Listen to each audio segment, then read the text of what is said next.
ought to be in pictures. You're wonderful to see. You ought to be in pictures. Welcome to Deep Dive Movie Reviews with my friend Steve Hackman and myself, James Marsh. This week we are talking about Netflix's new 10-part adaptation of Neil Gaiman's The Sandman. Hey, but before we begin, if you haven't already subscribed to Deep Dive Movie Reviews, you could really help us get to that magic number of 1,000. We are almost there. And while you're there, ding the bell right next to it so you never, ever miss a video when we upload it. And just as a reminder, Deep Dive Movie Reviews does contain spoilers, so you have been warned. James, let's talk The Sandman. Okay, yes. So this is only, I think, the second TV series that we have talked about on this show so far. We did Midnight Mass way back, one of our very first episodes, almost a year ago. It was, and this just feels like the right kind of thing. You know, it's a single season, at least for now, and 10 episodes, all available in a single sitting. I think that's important part of it as well. So it's not like we have to do weekly recaps or anything like that. So yeah, this is an interesting one. So this is an adaptation of Neil Gaiman's sort of landmark comic book, The Sandman, which was first published in 1989, and it ran monthly for 75 issues, finishing in about 1996. And then after that, he did contribute little bits, to it. He did a spin-off with Death, I know, and there was an overture that came later, little bits and pieces. But by and large, this is the meat of it, if you like. Right. And then pretty much as soon as it started publishing, there was talk of an adaptation. It was going to be a movie, then it was going to be a TV show, and then at one point Joseph Gordon-Levitt was attached and he was going to star in it. But now here it is. Here it appears as 10 episodes, and it is adapting the first 2 volumes. Those 75 issues were kind of collected into 10 volumes, and so it's the first 2 of those together. So I thought I'd ask you, Steve, before we get into the show as such, what's your knowledge or background or relationship with the Sandman, if at all? I have to be honest, I have no relation to The Sandman. When you first mentioned that it was upcoming and I could see the excitement in your face when you talked about it, I was already starting to think, ooh, this could be something that we could really get into, because I would love. My exposure to Neil Gaiman has been very limited, but I will say he wrote one of my favorite Doctor Who episodes. If one thing I'm a huge Doctor Who fan, and he has screenplayed, I think, 2 different episodes of Doctor Who, one being one called The Traveler's Wife, where for the first time we see the premise is an entity is able to kick out the sentient being, which is at the core of the TARDIS, but you never really know it as a sentient being, and is transferred into a woman. And there's just this whole interaction as the Doctor has to interact with the bodily presence of his TARDIS that he's been traveling with for the last 50 years. And watching him, and one of the tropes I love that Neil Gaiman tends to use in that episode, which I saw in The Sandman, is kind of inverting our understanding of what we thought was so into something else. In this episode, Doctor Who always assumed, as part of Doctor Who lore, that he stole his TARDIS to go traveling time and space. But the TARDIS lets him know, I actually stole you because I wanted to travel time and space. And they learn they have this symbiotic relationship. It all ends with him releasing the TARDIS back into the TARDIS machine, and this horrible entity who's been taunting them the whole episode. The full power of the TARDIS is really revealed, like this all-consuming. I get goosebumps just thinking about the episode. So Neil Gaiman sits up very high in my estimation. And like I said, even though I haven't had a lot of exposure to his work, the little that I have in a few other areas beside The Sandman, I've really enjoyed. So I came into The Sandman, though, knowing almost nothing about the premise. That's fascinating that you bring up that episode of Doctor Who, because it seems to be, I haven't seen that episode, but it seems sort of quite similar, quite a similar theme to The Sandman, because that's all about sort of these anthropomorphic manifestations of sort of dream and death and delirium and desire and what have you. They're not the rulers of that. They are not the figureheads of it. They are it. Yes. So our Yes. main character, the Sandman, Morpheus, the Dream King, whatever you want to call him, and he has many, many, many names. He's not sort of lord over Dreamland, if you like. He is Dreamland. He is Dream personified. And I think that's an important sort of distinction to make. I'll be perfectly honest, I'm not sort of like this huge all-knowing Sandman fan. It's something that had been on my radar for many, many years as a comic book I really should read, rather than a comic book that I did read. So it was always just like, yeah, I've got to get to that. I've got to get to that at some point. And I'll be honest, it was only earlier this year that I actually sat down once we realized that the show was actually definitely happening this time. And I thought, well, this is the perfect opportunity to actually knuckle down and force myself. And it, obviously I didn't need to actually force myself. It turned out to be a real treat to read it. But I made sure that certainly by the time the show came out that I'd read at least those first 2 volumes. I understand that there's a couple of little Easter eggs in there for later stories, but I had a had pretty good knowledge of it. Although I've read other Gaiman stuff, American Gods. I've read Coraline, of course. I've read that, and I've seen obviously the animated film from Henry Selick. Was it Henry Selick? Yes, I believe it was Henry Selick, from about 10 years ago, which is well worth checking out. Henry Selick did A Nightmare Before Christmas with Tim Burton. Oh, and so it's got that kind of very strange gothic stop motion style, and they did an adaptation of Coraline back into, I want to say, about 2009, 2010, and that's very good. So yeah, and then obviously he's written comic books. He's written pretty much every comic book character, particularly with DC. And this, of course, the Sandman is originally a DC comic. I think it started at DC, and then they moved it over to Vertigo, which was a new label, and it became the flagship title over at Vertigo. But that, I think Vertigo is sort of is still under the umbrella of DC. And one of the interesting things reading through the comic is you see other DC characters in the Sandman. They just pop up every now and again, right from the very beginning. I mean, there is an image of Batman in the very sort of first issue. Interesting. He's not mentioned by name, and I wonder if that's a rights thing or whatever. But although I wouldn't imagine so, because it is with DC, but I don't think that's a rabbit hole we need to necessarily get into.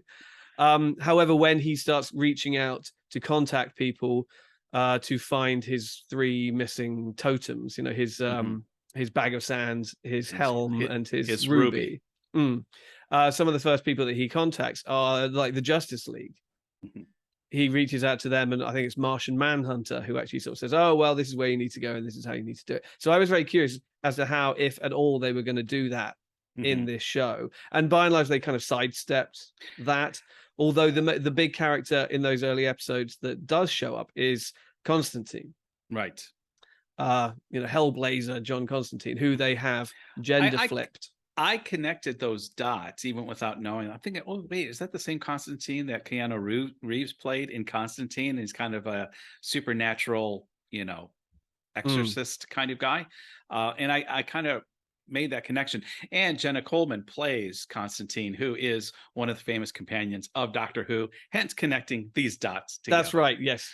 She's has Doctor Who legacy, doesn't she? And it kind of makes sense, because at first you're like, okay, they're gender flipping that character, fine. But then you see a later episode in one of my actually favorite bits of what I've read so far and the TV show, where he meets sort of an 18th century ancestor of Constantine, who is sort of the Countess Joanna Constantine.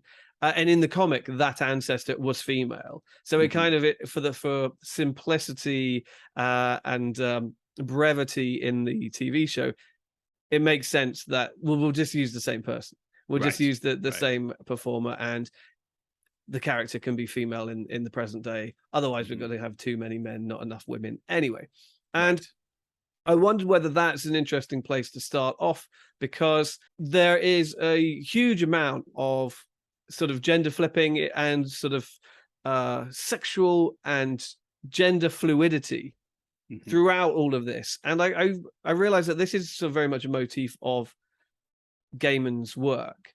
He kind of seems to gravitate or create these kind of androgynous characters. And although Dream is perceived to be male, I suppose there is a kind of androgynous quality about the character. And especially when you have the opportunity to anthropomorphize these sort of I don't even know what you'd refer to them as. I mean, they were referred to in the comic books as the endless, but things like dreams or death or whatever. Why not? They're the personifications of these things. They're just a material manifestation of something that has no form. So it really doesn't matter if they appear in our eyes as someone who's trans, like a desire, or male like dream, or female like death, because that's immaterial. Yeah, and I like the fact that it fully embraces both on the page and in the TV show. And I suppose we should try and stay focused on the TV show as much as possible, really.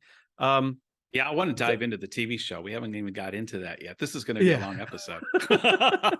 But I just like the fact that it really does acknowledge that idea that these can be manifestations in whatever form, and they don't need to adhere or obey to sort of human norms or what have you. And so they're like, well, let's not at all then.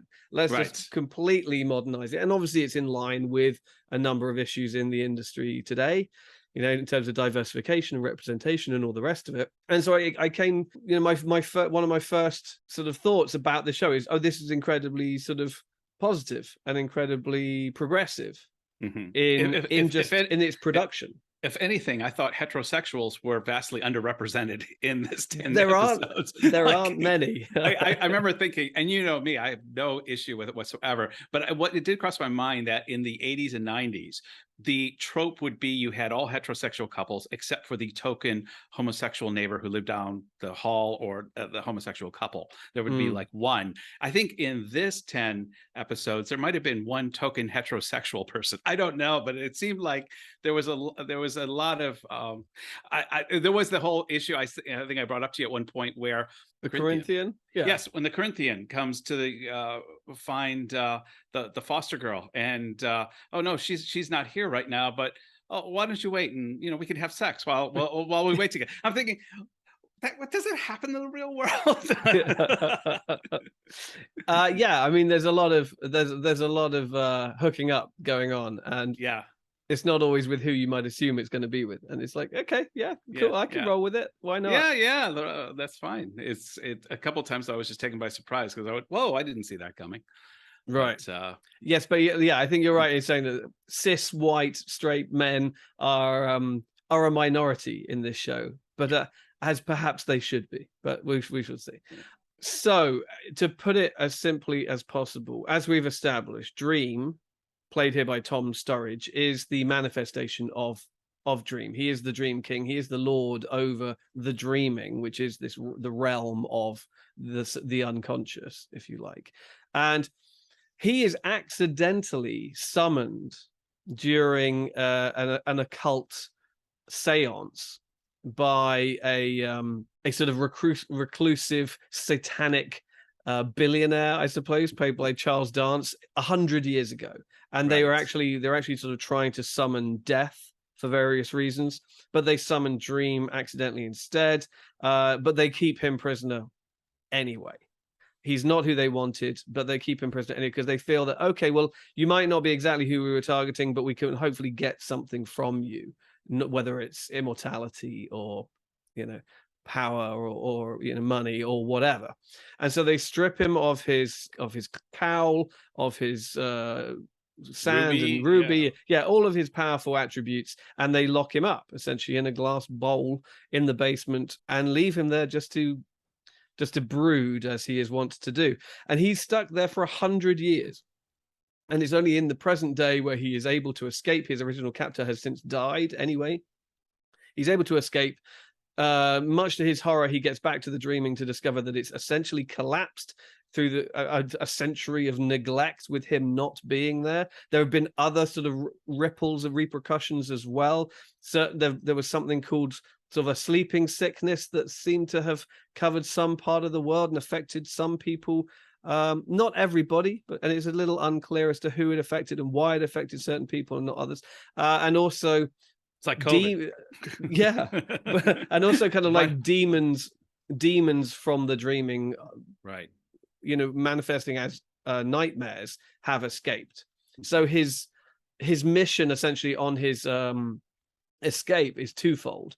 It is to put his domain back how it was, and also but before that he needs to kind of find his stuff and get his stuff back, which has now been sort of scattered and sold off to various celestial entities all over the place. And I think that's essentially it. And obviously a lot of other people, a lot of supporting characters from all kind, from the waking world, from the dreaming, from other realms, are kind of drawn into his orbit and into his stories, or he goes to their places in order to sort of search for his stuff. And they have their own agendas and they have their own sort of stories going on. And the degree to which Dream is part of their stories differs wildly. And so you get a fairly sort of episodic structure going through. Yeah, James, one of the things that kind of confused me at first, because I was totally unfamiliar with the comic book, was I thought of the 10 episodes, there was going to be like a one storyline. And in fact, there's not really one storyline. And then after 2 or 3, 4 episodes, I'm thinking, oh no, they're vignettes. It's almost like the argument with Star Trek. Do we do a whole season where it's one big story, or do we have these self-contained episodes? And one of the things that worked and didn't work, I found at times it was really nice, and other times I found it disjointed and disorganized, is the feeling like things didn't always connect together. Case in point, after Dream is released from his captivity, he makes it home. He's starting to look around and pick up the pieces, and he's got his librarian aide there. And he says, oh, now begin the journey of cleaning this mess up. I mean, the castle's destroyed. You could just see it looks like apocalyptic surroundings. I'm thinking, okay, the next 9 episodes are going to be him putting the kingdom back together again. And then, like in an episode or so, the kingdom's already back together again. And there's been no explanation of how he went about doing this. And we've moved on to something else. And yes, he's still trying to get his sand by episode 5. And the ruby becomes a big thing with David Thewlis. And I'm sure we'll get there in a moment. But I really liked the story and I loved the characters. But at times, it was like I was reading the first issue of the comic book, and then the 7th issue of the comic book, Right. and then the 10th issue of the comic book. And I was really loving those issues, but I wasn't always able to connect the dots. Yeah, no, it's interesting the way you introduced it as that. Is it's not one overarching narrative, nor is it vignettes. It's kind of both and neither at the same time. And to a degree, this is true in the comics as well. I think Gaiman calls the Sandman like a story of stories. Mm-hmm. You know, it is a kind of collection of stories, and there are definitely issues in the books where it seems like a completely unrelated standalone story, and then Dream might just sort of walk in at the end, or not at all, or Death might do something. But you know, there are definitely complete issues where none of the endless characters are involved in it. You know, we get to episode 5 with David Thewlis and the ruby and the whole dynamics that happen in that diner. And we got 45 minutes into it, and Dream still hasn't been in this at all. You know, the main star. This is all happening without your lead character. What worked was they had such interesting characters in that episode, and David Thewlis is such an amazing actor. I just love watching that guy. He was so incredible in his role in that episode in particular. But again, it at times had this disjointed feel where, and although it worked in episode 5, there was other episodes where it didn't work, because for me, the most interesting thing is in this whole story is Dream himself. And when Dream is not the focus, when some of the episodes focused on secondary characters that, in my opinion, are supporting at best, yet we're trying to build around them, that's where this series faltered a bit. Yeah, because I think it seemed like they were aware of the issue they were going to have, and that audiences would need more of a sort of coherent, cohesive narrative arc going through it all. And I think that's why they take sort of the first 2 volumes and run them concurrently, because they happen. That's not how they happen in the comics. You do all of the first volume, which is basically him finding his totems again, and then the second volume is all the stuff with the Corinthian and with Rose Walker. And I thought that was really interesting because they introduced the Corinthian right at the beginning. I think he's even there talking to Burgess, to Charles Dance's character, almost giving him the idea for what he did. And I'm pretty sure in the comic books he's not there. That's not what happens at all. He doesn't show up until sort of volume 2, really. Interesting. And I didn't know. And so he is kind of the character that gives the show its kind of through line. It's all about just his meddlings as he kind of goes through. And it's also like Dream is doing both projects simultaneously. Which he didn't really sort of do before. And you kind of get it. And sometimes it works, sometimes it didn't. I like the fact that I don't think the show relies upon anybody being familiar with the material beforehand. No, because I'm case in point. I totally unfamiliar with the source material. And yet, although, like I said, a few times it felt a little disjointed, by and large, I could put the pieces together, and it was a very entertaining 10 parts for me. Yeah, and I think they pretty much managed to cover everything. There's some episodes, like episode 6 is two different issues put together, but they're two really great ones. It's him hanging out with his sister, Death, which is this great story, just all about how Death isn't this sort of shadowy specter that's hanging over you, but is more like a friendly face when your time comes, kind of thing. And I love that sort of notion. Or maybe it's purely just how she has come to terms with being the Grim Reaper, if you like, is by I'm going to assuming her role in that way, as I'm going to be here to help them on this transition, rather than dragging them from their loved ones and into a pit of fury or whatever. And I think it's a fascinating issue. But then I love the second part as well, which is called Men of Good Fortune, which is essentially where Dream makes a friend. There's a guy in a tavern in the 14th century, and Dream and Death are watching him, and he's just saying that death is just a choice, and if you don't want to die, he just decides, I'm not going to die.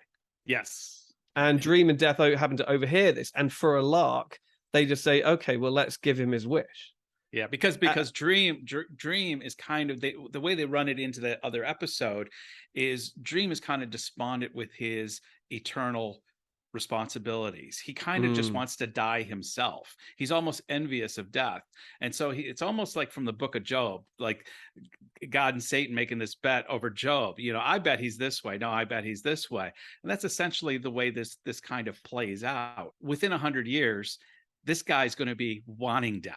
He's going to be so sick of a life of misery and all the things, the trappings that come with life. He's going to be begging us to let him go into death.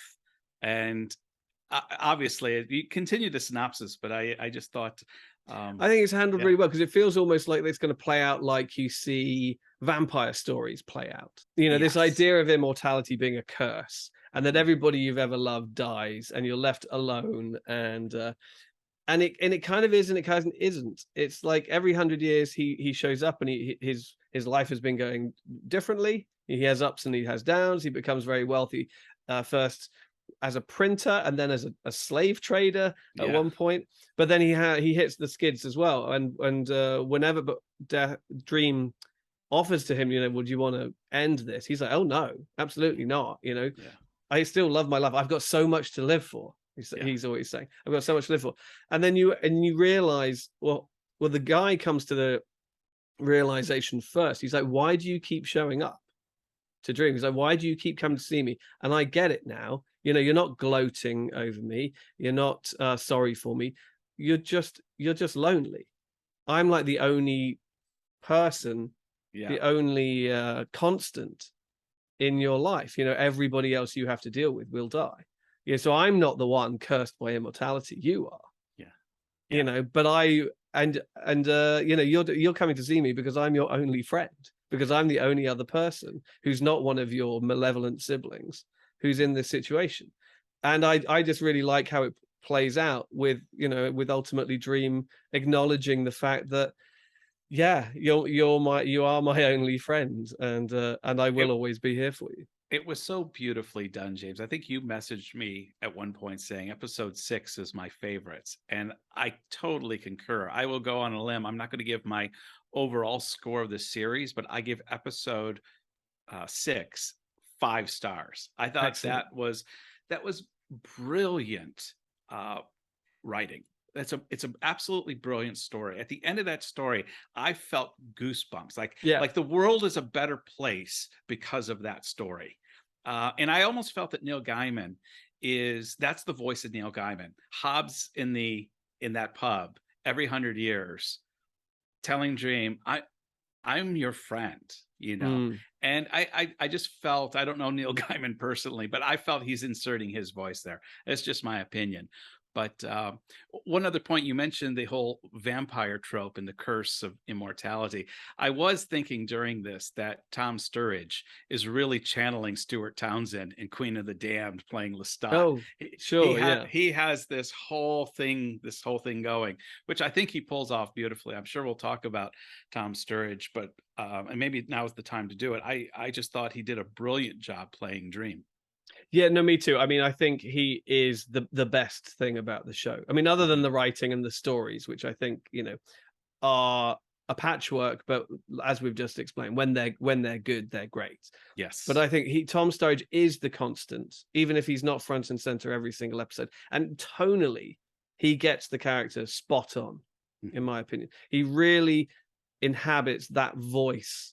Yes. That you've read in the comic books. It's just this, you know, he's got a sort of arrogance to him. He's encumbered with this sort of obligation and this duty that he doesn't seem to enjoy particularly. He's now got the bothersome task of putting it all back together again and rounding up all of these nefarious nightmares. He's a British royal. His destiny has thrust this fate upon him.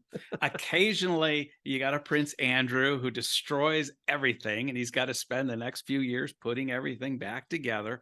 I feel there's a metaphor for the British royal family in here somewhere. Absolutely, I hadn't thought of that, but that's spot on. It really is, and you know, and I guess if anything, this is a story about him finding a bit of empathy and a bit of compassion, you know, because Lucien, another gender flipped character, incidentally, Lucien tells him, you know, why do you think everybody ran off? Yeah. Everyone escaped as soon as you went away. You know, they weren't really enjoying themselves living, you know, existing under you.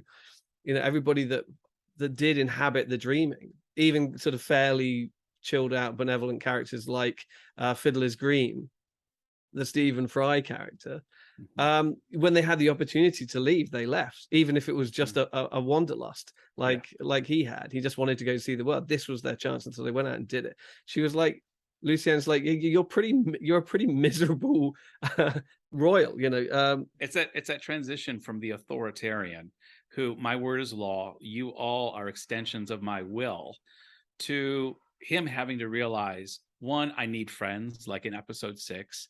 I need Lucien because she gives input into my life that I need, and she tells me hard truths that I need to hear.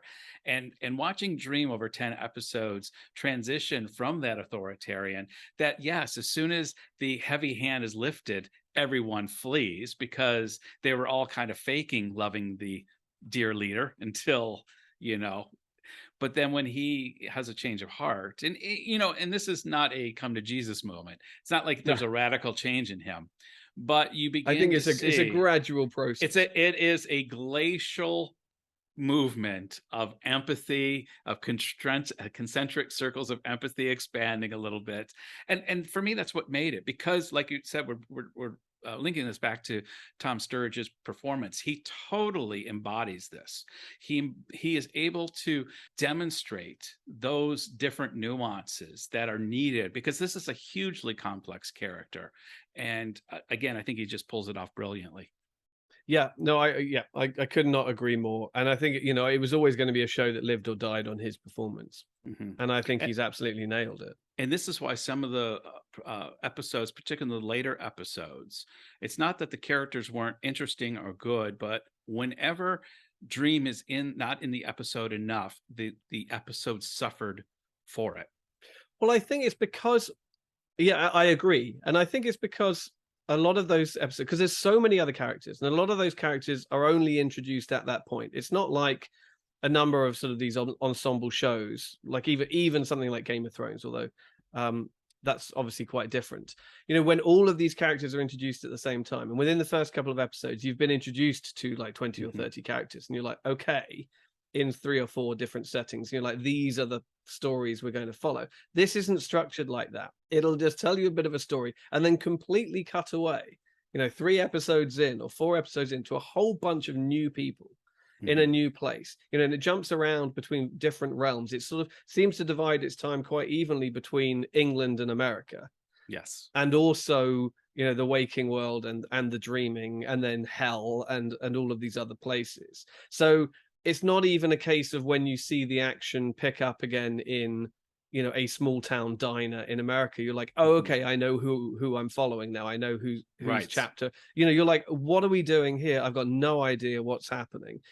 And then you've got a whole new wave of characters. And it's going to take you half the episode to work out who amongst them is the character that you're supposed to be paying attention to. Who's the hero and who's the villain in this scenario, and then how is Dream or Death or whomever going to show up and impact these events. And it does that again and again and again throughout, that you're just kind of, it's a little stop start, and it's tonally it changes with a lot of these stories because they have such strong messages. Exactly. That tonally they're completely different. So you are kind of at a bit of a loss. I imagine it's quite a difficult show to binge watch because you're like, I don't know where I am in the story. I binge watched it, and by and large, but I think even though I'm not familiar with the comic books, I am fairly familiar with this type of storytelling to a degree, so I can fill in the blanks, I can connect the dots.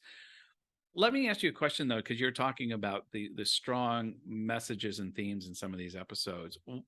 Episode 6, we already talked how much we love that episode.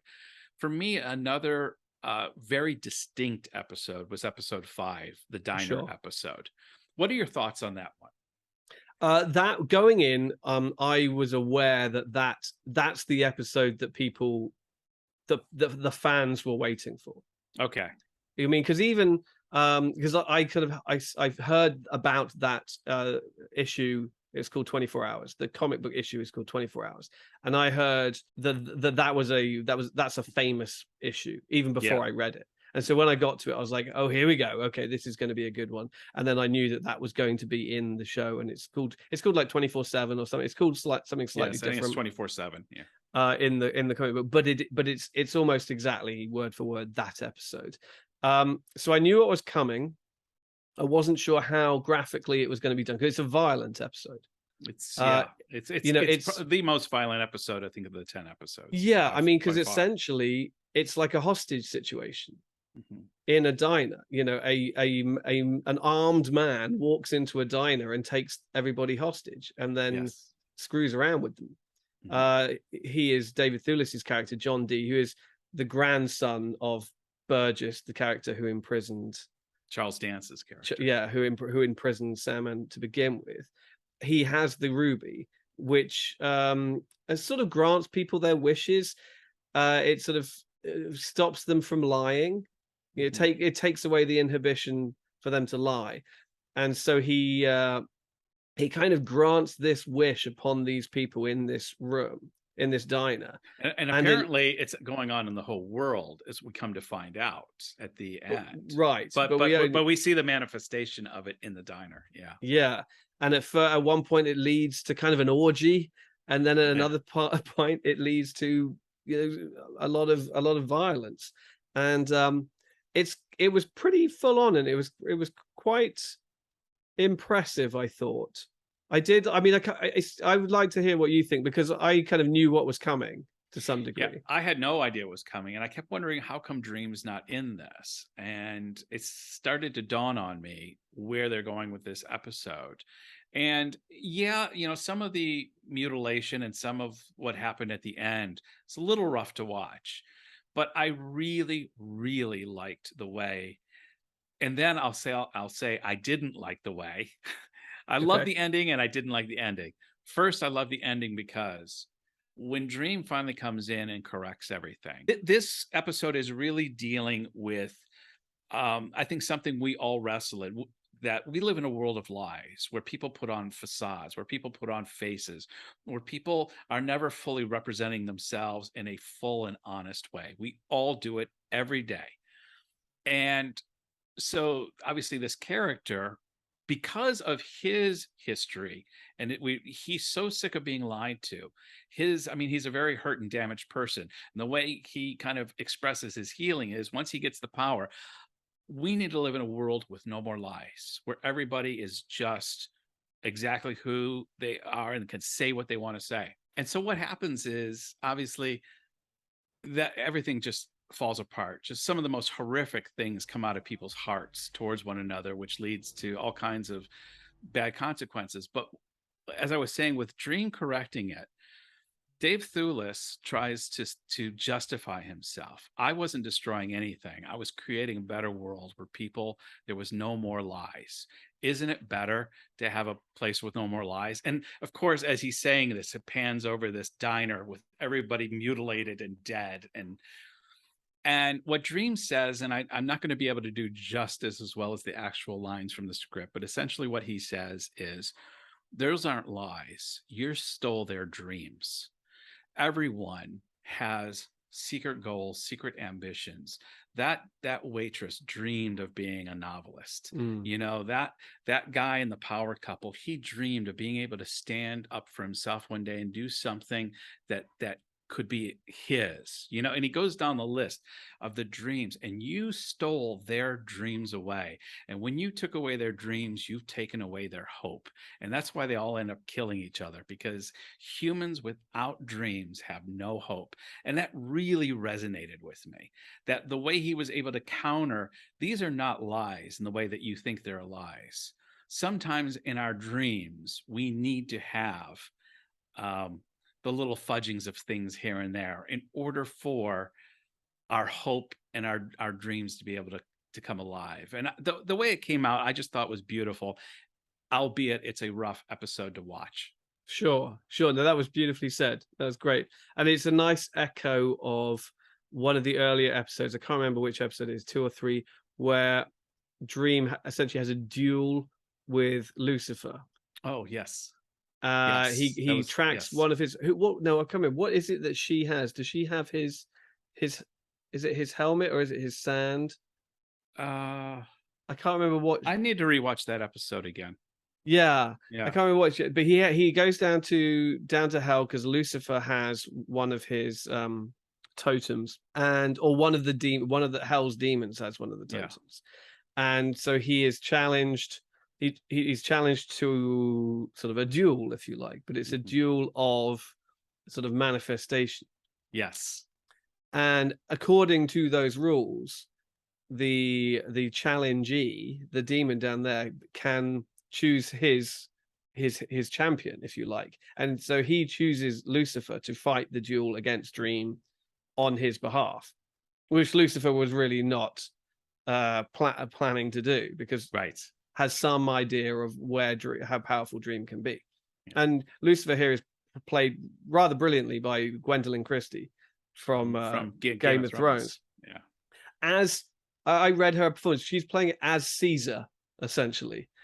She's sort of... It's interesting. Now that you say that, it's true.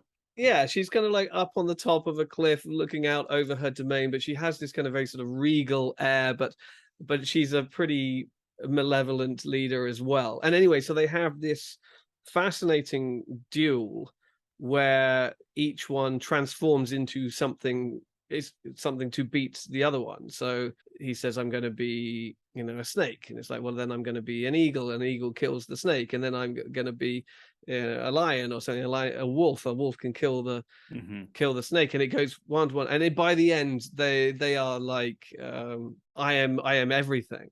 Yeah. And she turns around and goes, well, then I am nothing. And she thinks that, okay, well, I've got you. If I am nothing, I'm anti-matter, anti-life. And it gets on this great scale, and the visuals are fantastic, supporting it sort of incredibly vividly. And she's determined. She absolutely thinks, okay, I've got you now. That you cannot be anything bigger, grander than anti-life. Completely, the antithesis of anything. And then he turns around and with a winning blow says, "Well, I am hope." Because without hope, and she's beautiful. Like, well, you can't have hope. And she's like, you can't have hope in hell, in nothingness. Down here, do you think any of these people have hope? He's like, well, and I think I'm getting this right. Doesn't he say something like, well, without hope or without dreams? I know. I think it's how he sums it up at the end. Yeah. He goes, well, without dreams, hell is meaningless. Yes. Because hell is only the torturous place that it is, because the people stuck in hell dream of heaven. That's right. Yes. Brilliant. Yeah. And you're just like, this is the writing is so beautifully and intelligently conceived. These ideas. And that's what makes this show so good, is the bigger ideas involved. That was just a wonderful example right there. And the manifestations of these, the guy who plays the Corinthian, even though he's evil, he's a wonderful actor through this whole thing. I forget his name. I don't have Boyd Holbrook. Okay. Yes. And then Stephen Fry playing Fiddler's Green. I don't know. There's just something about Stephen Fry who just makes everything better, who makes me smile, just him being in this, and then him being Fiddler's Green. All I kept thinking was, I would like to hang out with Stephen Fry and be in Fiddler's Green. I mean, it's that's a long way of saying that the characters and the ideas and the themes of this are really wonderful. And for me personally, they resonated. And that's why I want to keep saying this movie, this first season of a TV series really resonated with me. Did well. Yeah, those are definitely the strengths. I mean, I have to concede that there are things I didn't really like so much. Oh, and that makes me hold that thought, because I started to say there was, in episode 5, there's something I liked at the end and something I didn't like. Okay, and I wanted to say both of them. Sorry, I don't want to cut you off, but I didn't want to forget. Cut it out. And I wanted to connect this to what I was saying earlier. But hold that thought. The thing I didn't like at the end of episode 5, what made me think of it, is the critique, is David Thewlis's character beats Dream in a battle, kills Dream, and you're thinking, of course, this is not the end of the show. He breaks the ruby, and then suddenly Dream is back. And it's a whole Deus Ex Machina thing where, it's the God of the machine. It's the easy ending where, oh, I had so much power in my ruby that when you broke it, I came back, and now I need to finish this fast. And it doesn't matter if it actually makes sense. I'm just going to pull God from the machine. I'm going to just wave my magic wand. And of course, Dream can't die. So let's make it that all of his power was in the ruby. And when it broke, it just brought Dream back. How does that sound, everybody? Okay, yes. That was the one part in that episode I went, no, that's cheating. You cheated.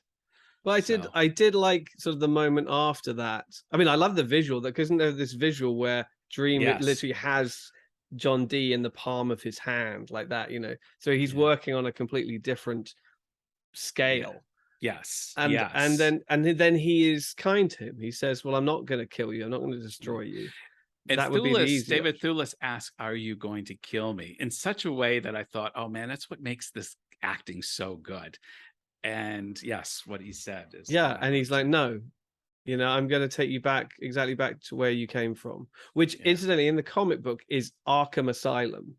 In the show, it's just makes sense. It's just a generic asylum. A generic asylum, but it's Arkham Asylum, and the Scarecrow is there. Jonathan Crane is there coming back to your critiques, which I so rudely cut you off from. But yeah, no, so as great as the acting and a lot of the performances were, and the characters and some of the big ideas and the big stories, I got to admit there were some things that I didn't like. I think that the as I've mentioned already, the sort of the choppiness of the narrative, if you like, as we're kind of going back and forth, and even kind of knowing the big idea and the big picture of where it was going, I felt that the swapping around of protagonist and different stories just felt quite uneven at times.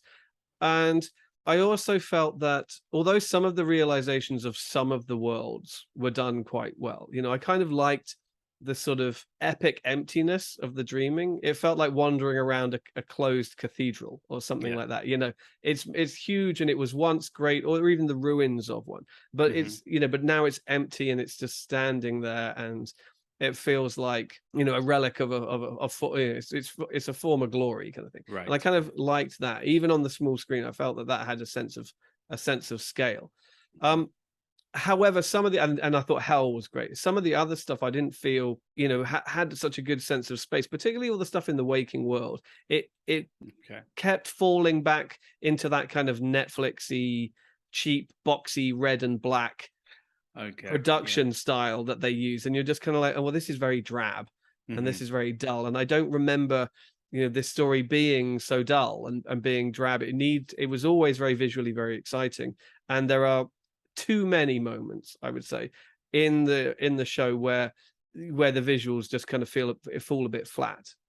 And maybe it's because the splashy bits are so exciting to look at, that when it's not doing one of those moments, when it was being pedestrian and domestic and suburban, it felt very much like that, and you're kind of like, okay.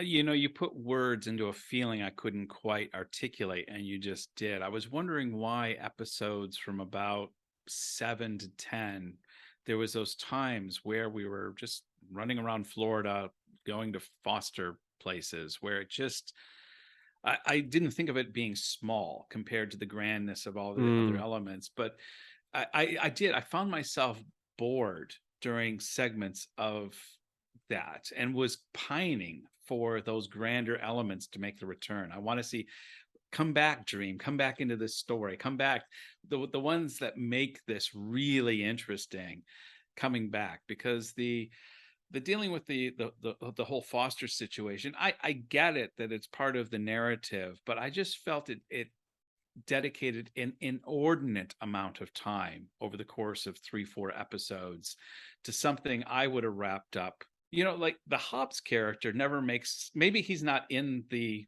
comics again. This is where my naiveness. Anyhow, my unfamiliarity with the source material, maybe Hobbs doesn't make a return, but I just thought, I want to see more of Hobbs. I love this relationship between Hobbs and Dream. I love Dream coming and acknowledging after 200 years and realizing, because I was trapped, that I missed my appointment with my friend. These are the relationships and the characters that I want to see more of. And then suddenly it's like, okay, you're way too interesting. We have to go to something less interesting now. Yeah, and it's I mean, and one of those moments is the character of Rose Walker, who is clearly an incredibly powerful person. Yes. And I hope that we will sort of see more of her. I imagine this is merely just sort of laying the foundations for something, because she has all of this power, and she seems willing to push back against the endless. That I can only imagine that she's going to become more interesting in the future. This made me think of this. They had a similar character, I believe, in Doctor Strange in the Multiverse, where there's a young girl who America has the ability. Chavez. Yeah. Yes. Okay. Very similar character. Okay. And I might have been in that episode that I gave the same critique. And this is a personal preference, which I've shared on the show before, is I don't resonate well with movies that focus on kids. By and large, doesn't mean they can't have cute kids in it. It can't mean that it can't be a nice supporting add value to the narrative. But anytime you try to focus the story on a child, I find it just doesn't work. They don't have the years of experience. They don't have the nuance. This is not. I'm not begrudging the girl who played Rose Walker's acting. I thought she was fine. It's more of using a child to carry the weight of the story. It again, it's my personal preference. Others will feel differently about that, but for me, it never works as well as having an adult in that kind of role. I mean, I guess it's a trope in order to attract a younger audience, perhaps, because they obviously want younger viewers as well as older viewers, because they spend money. And if it is all a bunch of like sort of old people wandering around, I mean, who cares? So I get it that you want to have diversity in age as well as everything else. But I sort of felt that you spend a lot of time with a character that never really seemed to come into her own. And it was a lot of laying of the foundations, world building in that regard, introducing this character that you're like, that where's the payoff with this character? Because there's no confirmation yet. There's no guarantee that we're getting any more of this, that we're getting a second season or whatever. I hope they do, because there's obviously a lot more material, and I really hope they go. But they've obviously set it up too. They have. But what you get is a lot of foundation and no real payoff in regards to that character. Also, I mean, I understand why they use the serial killer convention, which is a fun idea, and I like the idea. It was a very fun idea. But I wanted more of the serial killers, more of the kind of, I just wanted to get to know more of them, and their idiosyncrasies, and you've got a hotel full of them, and they're all defined by their pseudonym, by their moniker, right? And yet you only really get a handle on one or two of them, and they're not especially exciting. It's just, oh, she's a surgeon and she gets moved. He's a kiddie fiddler from Disneyland, essentially. And that's all you kind of really get. And you're like, come on, there must be some real whack jobs in here. Let's explore that. And it never quite does. Two thoughts on that. One, you just made my point of way too much time focused on the Rose Walker character going to foster offices, trying to find her brother. Not near as interesting as these characters, which were wonderful. And I totally agree. I wanted to see more of the serial killers because there was that quirky comical element. Having said that, I don't want to seem like I'm celebrating serial killers. And I absolutely love how, just to be clear, we are anti-serial killers. Serial with an S and a C. I love how Neil Gaiman deals with this. He does it in a way that is just wonderful. He Dream comes in, addresses the whole convention and says, I'm removing your dream, that little self-delusion dream where you're right, you're justified, the things you do are noble and of a higher purpose and are connected to a greater, whatever he goes on and says. No, your sentence is you're going to feel what your victims feel. You're going to feel the grief, the agony of family members as they find out about what happens. And then you just see one after another, these serial killers are offing themselves. They're turning themselves into police. And I'm just like, that was brilliant. I love that. Yeah. And as we've said, I mean, there are a number of these kind of payoff moments, which aren't, necessarily what you would anticipate, but they arrive with far more kind of gravitas and far more intelligence just behind the concepts and how you deal with these kind of concepts.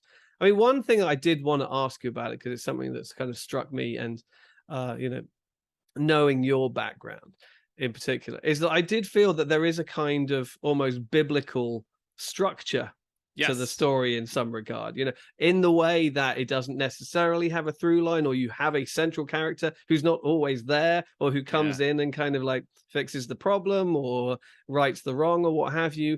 And it is a lot of independent tales which are barely interconnected, but their interconnectedness is just this shared existence, if you like, or shared faith. And I wondered to what degree you picked up on that, and how strongly it resonated with you. Absolutely. I'm glad you brought that up because I was thinking about bringing it up and I didn't. What I found in a lot of great science fiction in the past is our even writers who are acknowledged atheists can't help but have a Bible understanding or a familiarity. Isaac Asimov is classic for this. I mean, Isaac Asimov, known scientist, atheist, and yet his books are riddled with biblical themes, Christian, Judeo-Christian themes, characters who are named after Bible characters. Probably one of the best short stories I've ever read in my whole life is an Isaac Asimov short story called The Last Question. And listeners out there, if you get a chance, it's only about 10 pages long. It is truly a short story, but it is one of the most theologically underpinned stories about God and creation that I've ever read. And that's getting a little off focus from your question about this, but I see Neil Gaiman, and throughout this story, again, not really specific Christian references, but a Judeo-Christian theme that resonates. You got the characters of Cain and Abel, with Abel, or Cain killing Abel just repeatedly, and then thanking him, "Thank you for not burying me so deep this time." But I'm sure there's more story there that needs to be explained, which I would have loved to have seen more of. But even when you were saying earlier about these characters of the endless are actually, they're not these people. They're not lords of realms. They are these things. And for a lot of debate in Christianity these days is the very nature of God. And in my opinion, this will get an argument when I'm in my theological discussions and not my movie discussions, is people who think that God is some Zeus-like character, even though he's the Christian one, and he's a little nicer than Zeus, and he lives in a throne in this place called heaven, and really he just becomes a superhuman over a throne. Whereas John, in the Epistle of John, would say God is love. He doesn't say God loves, or God likes to love, or God has many qualities in addition to love. He says God is love, and anyone who is in love is in God. He says that. And I was getting that thought while I was watching this show, because that's the way I view God. For me, Christ is the male representation. Yes, God is not male or female. God is not any of these things. He chose to manifest this way so that we can have a connection point, but he is love. He is love. Yeah. Dream is dream. Desire is desire. This God is love. And so that concept was really in the back of my mind while I was watching The Sandman. Okay, good. Yeah, because it was definitely there for me. And it was like, okay, Gaiman, he's clearly, I don't know how religious he is, but he's clearly grown up.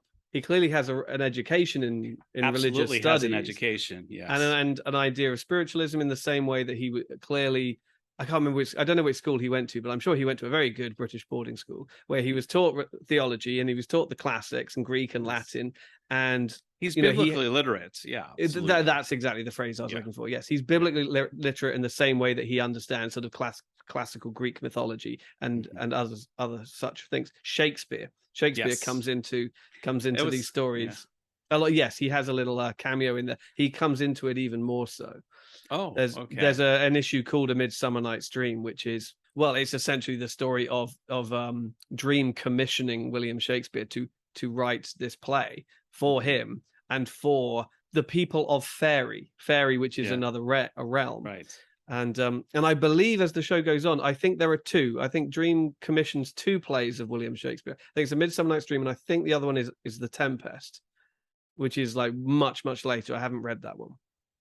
But so there is this very sort of conscious connectivity with the work of Shakespeare as well. So so I love that it's all in there, and Gaiman doesn't really see any reason. And you've got a character walking around called the Corinthian, Yes.